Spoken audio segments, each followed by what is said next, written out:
It's not long before every new car is going to get electrified. Porsche's stated aim is by 2030 to have nearly 80% of their fleet to be fully electric. In a sense, that means that this heavily updated Cayenne is going to be the final hurrah for the combustion engine Cayenne. There is a new Cayenne coming in around 2 years' time, and that will be full EV. Of course, this combustion engine Cayenne will continue to sell parallel to that EV Cayenne, but that is in the future. As of now, this heavily updated Cayenne is on test today on the Evo India channel. We are going to talk about the styling, we're going to talk about the heavily updated interiors, we're going to talk about the updated engines and the updated dynamics of the Cayenne. Is this still the SUV, the sport SUV benchmark in this category? Let's find out.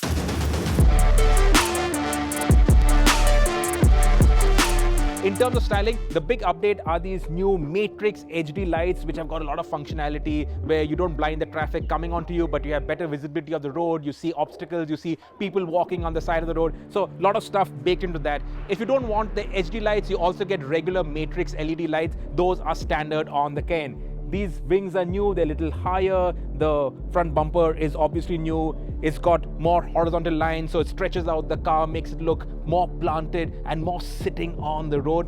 In terms of the rear end styling, you get the regular SUV and you also get the SUV Coupe. Both are on sale in India. Bookings for this updated Cayenne are open in India.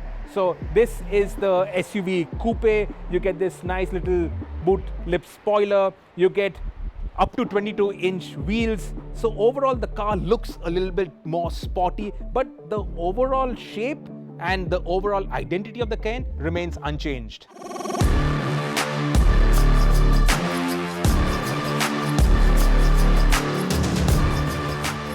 While the updates to the exterior are mild, the interiors have been heavily revised. Now, the first thing that you notice is this new digital cockpit. This is a 12.6-inch curved display, and the way it is mounted, it looks sort of like the dash has been scooped out and this curved display mounted in there. From where I am sat, it does look good, does look techy and modern.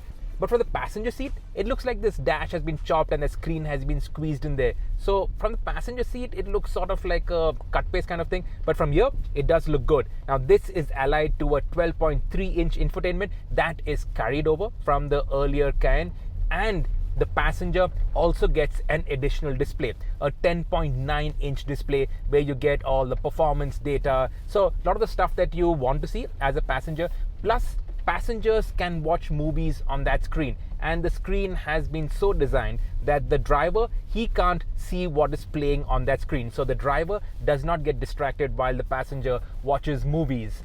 Now the rest of the dash is sensible. There is a lot of inspiration from the Taycan, starting with the gear selector that is here on the dash. It's not on the center console, and that liberates space around the center console for bottles, for a lot of cubby holes for knickknacks.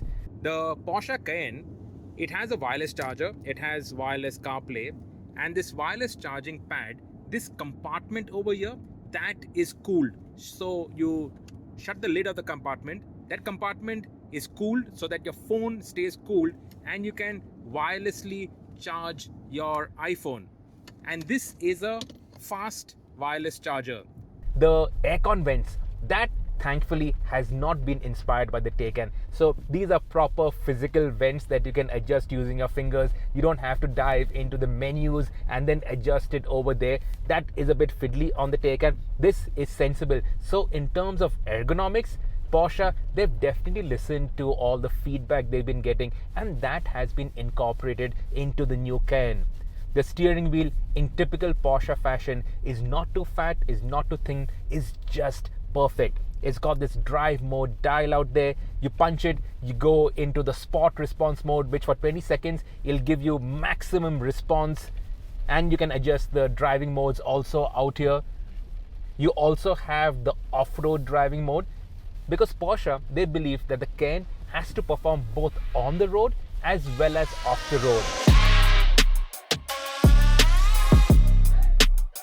In terms of the quality, the finish, the materials used, the Cayenne feels very expensive, very luxurious. You get the option of that Sport Chrono Pack with that clock out there on the top of the dash, a characteristic of all Porsches. Like all Porsches, The tachometer is front and center on the digital cockpit. It's right there in the middle. Again, another highlight of all Porsche cabins. Space is very good. The seats are extremely comfortable, and you get this huge panoramic sunroof, which of course makes the cabin feel even more spacious. The Cayenne, I have to remind you, is a 5-seater. It's not a 7-seater. No unnecessary third row of seats. This is a driver-focused SUV. The Cayenne has always been the best driving SUV that you can buy at its price point, and it continues in that same vein.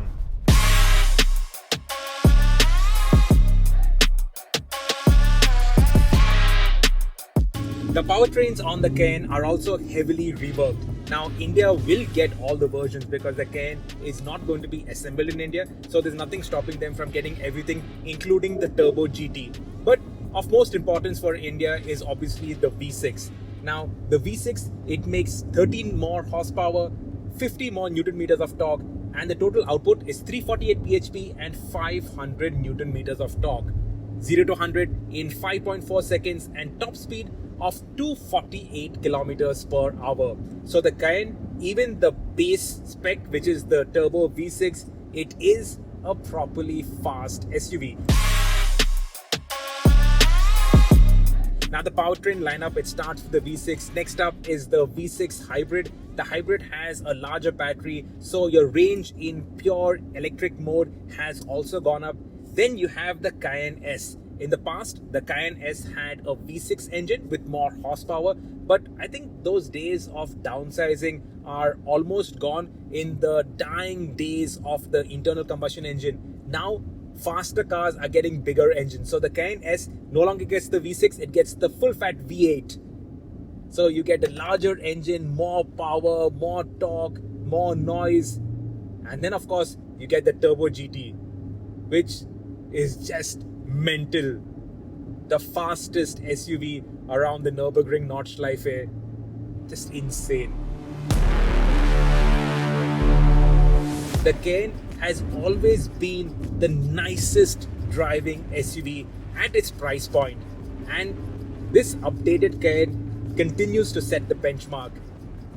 The thing that's most impressive is that the version that we are driving right now, it's running on 22-inch wheels. And despite that, over the rutted track, over these fast roads, the ride comfort is brilliant, the stability is brilliant. This is proper luxury. And it can also fly around corners at staggering speeds. You can option rear axle steering. This version does not have it. And with the V6, probably you don't need it. But you can option rear axle steering, and the suspension kinematics are just so well adapted to what the Cayenne is meant to do. This really is lovely to drive. The thrill of driving benchmark in its class, no question about it. The Turbo GT also will come to India. I think there is just one Turbo GT right now in India, so there will be a companion to that very soon, and I can just imagine how that Turbo GT will drive. In fact, the Turbo GT is the only one in the entire Cayenne lineup that is solely road focused. It is solely focused on extracting the maximum potential on tarmac. All other versions of the Cayenne, they do have off-road ability baked into it. So when the roads get horrid, when you have to maybe go through some rutted tracks to escape traffic, or you're taking it up into the mountains, taking it up to Ladakh, you can hit the trails with the Cayenne, and it will deal with it in a very, very competent fashion. Bookings for the updated Cayenne are open, and the first deliveries start in India in July. Only the V6 will be available in both SUV and SUV Coupe body styles. The prices for the V6 with the SUV body style starts at 1.35 crore rupees and the SUV Coupe at 1.4 crore rupees. And as we've seen in this test, the styling has obviously gone up. The interiors are far better than the outgoing Cayenne. The ride and handling has improved, and so has the performance. This Cayenne still remains the sport SUV benchmark in its category.